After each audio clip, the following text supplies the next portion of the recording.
Today I'm sharing a recipe from volume 1 of my cookbook. You can find a link in the description box below. So I'm starting off by sauteing half of a white onion.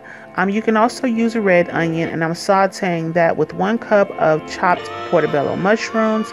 You can also use sun-dried tomatoes, but I used about 4 of the cherry tomatoes, and I also did add in a little bit of red onion.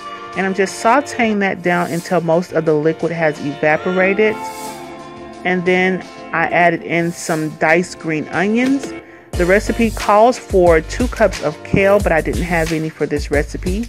And so now I'm making my batter, which is 1 cup of chickpea flour, 1 cup of spring water, 1 teaspoon of onion powder, 2 tablespoons of key lime juice, about 1/2 teaspoon of cayenne pepper, which is optional, and you can throw in a little sea salt to taste.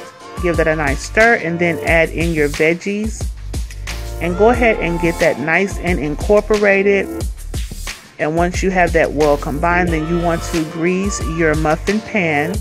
Preheat your oven to 350 degrees and go ahead and add your batter to your muffin pan, excuse me. And you're going to cook this for 25 to 30 minutes or until a toothpick comes out clean. I did top mine off with some green onions and a little bit of some dried onions as well as bell peppers. And this is what it looks like once it is done. You let it cool for about 5 minutes and then remove it from the pan, and there you have it.